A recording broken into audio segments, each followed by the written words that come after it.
touch, I could with just one touch, I could feel my body giving. Assalamualaikum warahmatullahi wabarakatuh. Halo semuanya, perkenalkan saya Emret Alkatiri dari kelompok 2 dan saya sebagai pemateri pertama. Kali ini kami akan membahas materi tentang strategi pertumbuhan perusahaan melalui merger dengan studi kasus merger Indosat Ooredoo dan Hutchison 3 Indonesia yang sekarang dikenal sebagai Indosat Ooredoo Hutchison. Nah, kasus ini menarik karena terjadi di industri telekomunikasi yang persaingannya sangat ketat dan membutuhkan investasi jaringan yang besar. Kondisi ini membuat perusahaan harus memilih strategi pertumbuhan yang tepat agar tetap bertahan dan berkembang. Oke, langsung saja kita masuk ke pembahasan pertama, yaitu di strategi pertumbuhan. Nah, jadi teman-teman, kalau kita lihat dari sisi strategi pertumbuhan, perusahaan sebenarnya punya dua pilihan utama, yaitu pertumbuhan organik dan pertumbuhan anorganik. Pertumbuhan organik itu artinya perusahaan berkembang dengan usahanya sendiri, misalnya menambah jaringan, memperluas wilayah layanan, atau peningkatan produk secara bertahap. Cara ini memang relatif aman, tapi dalam industri telekomunikasi, pertumbuhan organik seringkali kurang efektif karena membutuhkan biaya yang sangat besar dan juga waktu yang lama. Sebaliknya, pertumbuhan anorganik dilakukan melalui merger dan akuisisi. Strategi ini memungkinkan pertumbuhan lebih cepat karena langsung menggabungkan aset, jaringan, dan basis pelanggan dari perusahaan lain. Dalam industri telekomunikasi Indonesia yang tingkat persaingannya tinggi dan juga kebutuhan investasinya yang sangat besar, merger menjadi strategi yang cukup rasional. Pada kasus Indosat Ooredoo sendiri, merger dipilih karena ekspansi organik dinilai tidak lagi efisien.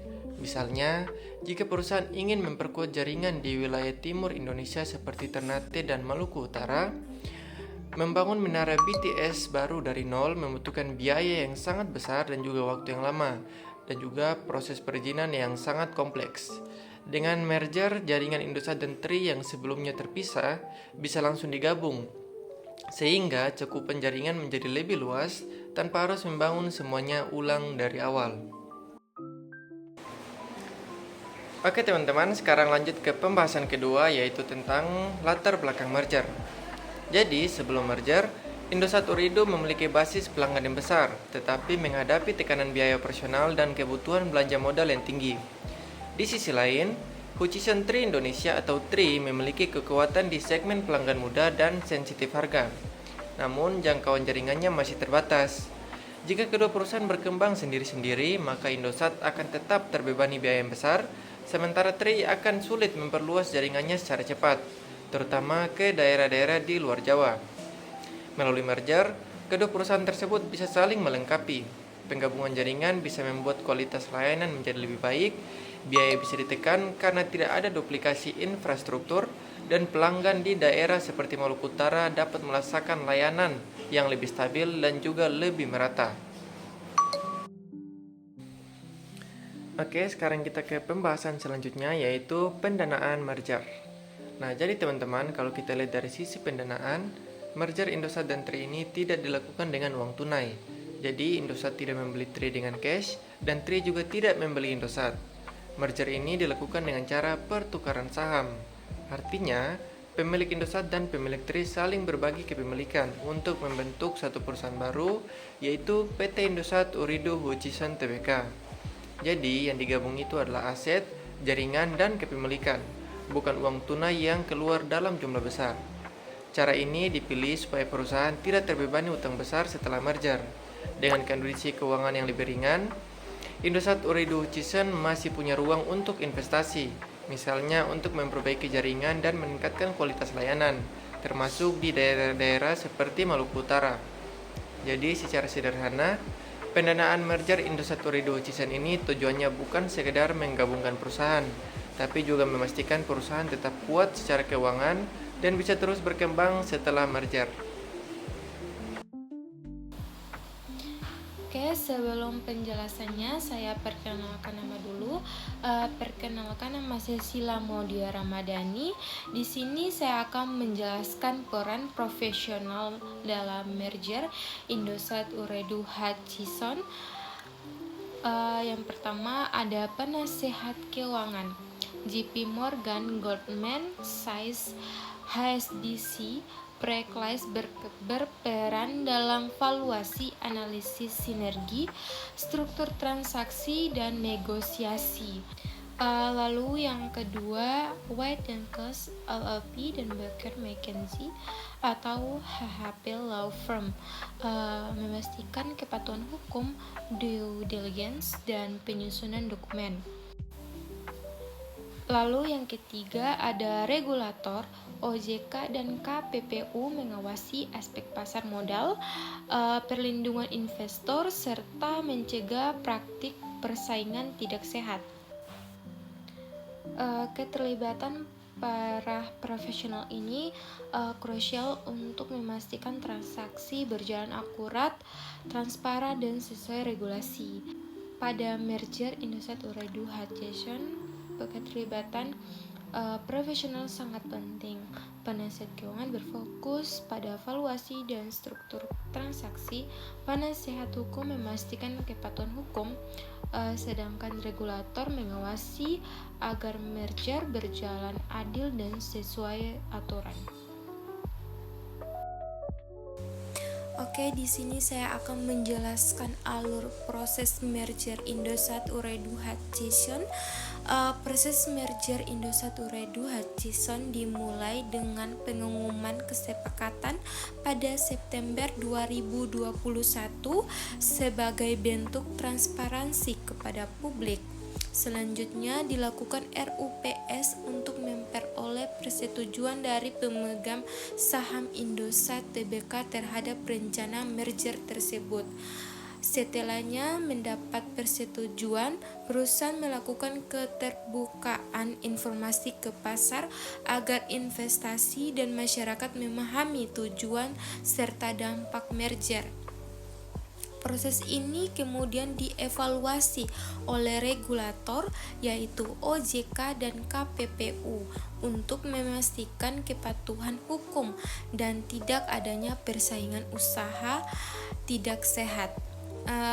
Tahap akhir adalah pembentukan perusahaan baru pada tanggal 4 Januari 2022 yaitu PT Indosat Ooredoo Hutchison Tbk yang mendanai dimulainya operasional perusahaan hasil merger.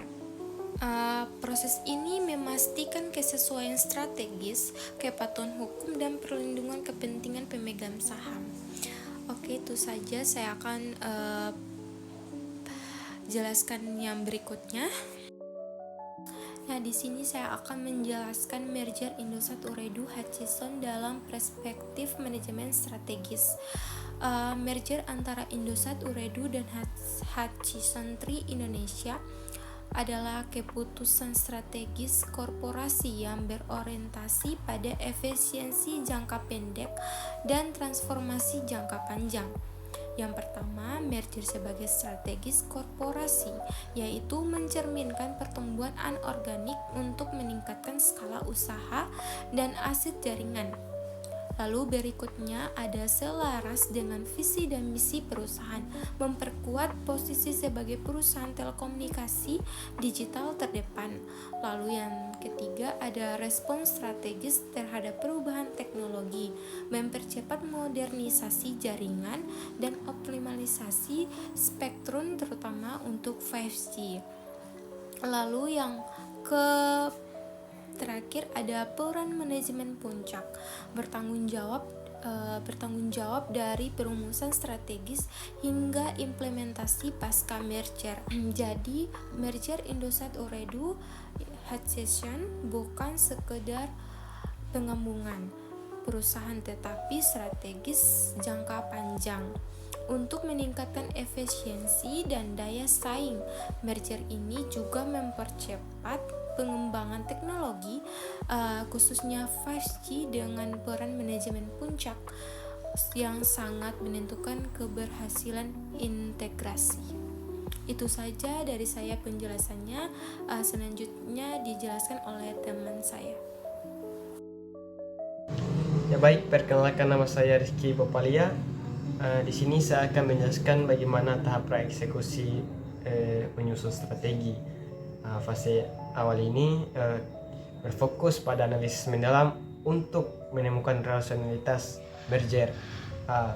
Tahap praeksekusi menyusun strategi ini kita membentukkan 3 strategi. Yang pertama itu identifikasi masalah strategi, itu seperti persaingan ketat dan tekanan margin dan kebutuhan investasi jaringan tinggi. Yang kedua itu perencanaan strategi seperti analisis lingkungan internal dan eksternal, melihat Indosat, Oredo dan Hitson 3 Indonesia saling melengkapi. Yang ketiga itu tujuan merger Indo-Oredo Hitson, itu peningkatan efisiensi, optimalisasi jaringan, dan penguatan posisi kompetitif. Konsolidasi dipandang sebagai solusi strategis untuk mengatasi keterbatasan skala dan meningkatkan efisiensi operasional. Selanjutnya kita masuk di perencanaan dan tujuan strategis merger Indo-Oredo Hitson. Perencanaan strategis sangatlah penting untuk memastikan merger bukan relatif, melainkan itu bagian dari strategi jangka panjang analisis lingkungan internal dan eksternal. Itu menunjukkan bahwa kedua perusahaan itu memiliki karakteristik yang saling melengkapi. Itu aspek analisis strategis. Dari aspek internal dulu itu bisa dilihat dari basis pelanggan besar namun efisiensi terbatas. Selanjutnya itu biaya relatif lebih rendah namun skalanya terbatas. Nah, dari aspek eksternal itu peningkatan persaingan ketat dan regulasi yang ketat, itu tekanan teknologi dan tarif. Sedangkan dari aspek teknologinya itu teknologi kebutuhan investasi 4G atau 5G, itu optimalisasi jaringan. Kan tujuan strategi merger Indo-Oredo Hitson itu yang pertama itu peningkatan efisiensi operasional, menggabungkan jaringan, mengurangi duplikasi infrastruktur dan mengoptimalkan biaya. Yaitu optimasi jaringan dan spektrum frekuensi, memiliki fleksibilitas lebih besar dan pengelolaan kapasitas jaringan dan peningkatan kualitas layanan.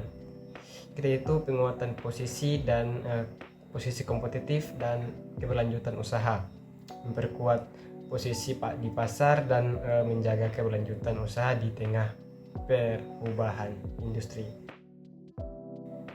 Baik, kita masuk ya pada yang ketiga itu 3 taktik utama merger Indo-Oredo Hitson. Itu yang pertama itu menciptakan sinergi. Penciptaan sinergi itu kita menggabungkan jangkauan luas Indosat dengan efisiensi biaya Hitson 3 untuk operasional yang lebih baik. Yang kedua itu peningkatan nilai perusahaan seperti peningkatan skala usaha, kepercayaan kepada investor, dan kapasitas investasi jangka panjang.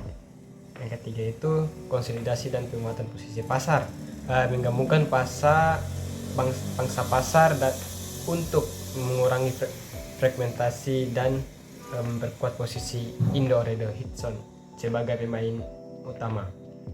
Ketiga taktik ini saling mendukung dan menciptakan efisiensi, mendorong nilai dan memperkuat posisi Indo-Oredo Hitson di pasar. Baik, itu dari saya. Assalamualaikum warahmatullahi wabarakatuh. Baik, selanjutnya teman-teman Ekafa akan menjelaskan slide-slide berikutnya. Nah, pada bagian ini tuh kita membahas sinergi dalam merger Indosat Ooredoo Hutchison. Nah, sinergi ini tuh merupakan tujuan utama dari merger karena dengan sinergi perusahaan itu bisa menjadi lebih efisien dan lebih kuat di pasar. Nah, sinergi dalam merger Indosat Ooredoo Hutchison itu dibagi menjadi dua, yaitu sinergi biaya dan sinergi pendapatan. Yang pertama, sinergi biaya. Nah, sinergi ini tuh fokusnya pada pengurangan struktur biaya melalui integrasi aset dan operasional. Contohnya, mengurangi duplikasi jaringan dan infrastruktur, meningkatkan efisiensi biaya operasional dan belanja modal atau CAPEX, serta mengoptimalkan pengguna sumber daya manusia dan teknologi. Yang kedua, sinergi pendapatan. Nah, sinergi ini tuh bertujuan untuk meningkatkan kemampuan perusahaan dalam menghasilkan pendapatan baru. Caranya itu menggabungkan basis pelanggan agar skala pasar lebih besar. Yang kedua, memperluas kualitas dan jangkauan layanan, serta mengembangkan layanan digital dan produk baru. Nah, dengan kombinasi kedua sinergi ini tuh, Indosat Ooredoo Hutchison diharapkan bisa mencapai pertumbuhan pendapatan jangka panjang, sekaligus menekan biaya operasional. Nah, selanjutnya kita masuk ke langkah kedua dalam proses merger Indosat Ooredoo Hutchison, yaitu pencarian dan seleksi target merger. Nah, tahap ini tuh sangat krusial karena menentukan apakah merger ini akan berhasil atau tidak. Pemilihan target yang tepat itu dapat mencegah kegagalan integrasi, menghindari ketidaksesuaian budaya, dan memastikan sinergi benar-benar tercapai, terutama di industri telekomunikasi yang padat modal. Nah, alasan Indosat memilih Hutchison Tri Indonesia ini karena karakteristik keduanya itu saling melengkapi. Indosat itu memiliki basis pelanggan yang besar, sementara Hutchison itu dikenal efisien dalam biaya dan fokus pada layanan data. Nah, selain itu juga keduanya berada di segmen pasar dan model bisnis yang serupa, sehingga integrasi produk dan jaringan itu bisa dilakukan dengan lebih efektif. Dari sisi potensi sinergi, merger ini tuh memberikan banyak keuntungan seperti penghematan biaya, peningkatan pendapatan, penguatan posisi pasar, optimalisasi spektrum, dan penggabungan basis pelanggan. Nah, dalam memilih target merger itu terdapat 3 kriteria utama yang harus dipertimbangkan, dan Hutchison Tri Indonesia itu memenuhi ketiganya. Yang pertama itu kesesuaian strategis. Nah, kesesuaian ini tuh tergolong tinggi karena kedua perusahaan beroperasi di industri dan segmen pasar yang sama, sehingga merger dapat memperkuat posisi kompetitif Indosat Ooredoo Hutchison. Dan yang kedua, kelayakan finansial. Nah, secara finansial, merger ini tuh dinilai layak karena memiliki potensi penghematan biaya dan peningkatan arus kas melalui sinergi operasional. Dan yang ketiga, kesesuaian organisasi dan budaya. Nah, meskipun berasal dari perusahaan yang berbeda, nah struktur organisasi dan budaya kerja relatif dapat disesuaikan, apalagi didukung oleh pengalaman grup multinasional. Nah, dengan terpenuhnya ketiga kriteria ini tuh pemilihan Hutchison Tri Indonesia sebagai target merger dinilai tepat karena mampu menciptakan nilai tambah sekaligus meminimalkan resiko. Baik, mungkin itu saja yang bisa saya jelaskan. Selanjutnya akan dibahas oleh pemateri selanjutnya. Assalamualaikum warahmatullahi wabarakatuh. Perkenalkan, nama saya Novarianti Ajit Sangaji. Di sini saya akan membahas tentang tahapan eksekutif merger IOH due diligence. Jadi, tahapan eksekutif merger IOH adalah fase krusial. Due diligence berperan penting untuk memastikan kelayakan dan keberlanjutan transaksi merger.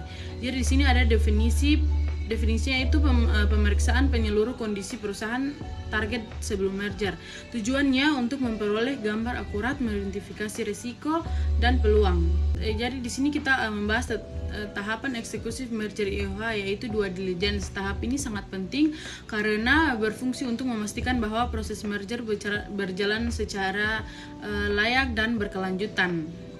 Melalui due diligence, perusahaan dapat menilai kondisi target merger secara seluruhnya sebelum keputusan akhir itu diambil. Yang kedua yaitu due diligence alat mitigasi risiko. Due diligence adalah alat utama mengurangi risiko dalam transaksi merger, termasuk risiko keuangan, risiko hukum, operasional, dan reputasi. Di sini ada identifikasi resiko, menilai stabilitas keuangan, keputusan regulasi serta kondisi aset jaringan. Dan juga ada strategi integrasi, menyesuaikan struktur transaksi dan menyusun strategi integrasi yang tepat. Due diligence dipahami sebagai alat mitigasi resiko. Melalui due diligence, perusahaan dapat mengurangi resiko dalam merger, termasuk resiko keuangan, hukum, operasional, dan reputasi. Jadi proses ini sangat membantu manajemen untuk mengidentifikasi potensi masalah sejak dini dan menyiapkan langkah pencegahan yang tepat. Next, tahapan due diligence dalam merger IOH. Due diligence dilakukan secara sistematis dengan setiap jenis pemeriksaan kelengkapan satu sama lain untuk keberhasilan merger. Jadi di sini ada jenis due diligence, fokus pemeriksaan, relevansi dalam merger IOH. Yang pertama, jenis keuangan, fokus pemeriksaan, laporan keuangan, arus kas, dan kewajiban. Relevansi dalam merger IOH, menilai kelayakan finansial dan menilai wajar. Yang kedua adalah jenis hukum, perizinan, kontrak, keputusan regulasi. Relevansi dalam merger IOH, menghindari risiko hukum dan sanksi. Yang ketiga adalah jenis operasional, fokus pemeriksaan, jaringan, SDM, sistem operasional. Relevansi dalam merger IOH, menilai potensi sinergi dan efisiensi. Dan yang terakhir adalah jenis strategi dan komersial. Fokus pemeriksaan, pangsa pasar, produk pelanggan. Relevansi dalam merger IOH, menilai prospek pertumbuhan. Jadi, due diligence dilakukan secara sistematis melalui dari aspek keuangan, hukum operasional hingga strategi dan komersial. Jadi di setiap tahap memiliki fokus pemeriksaan yang berbeda, namun semuanya saling melengkapi untuk memastikan merger berlanjut dengan optimal.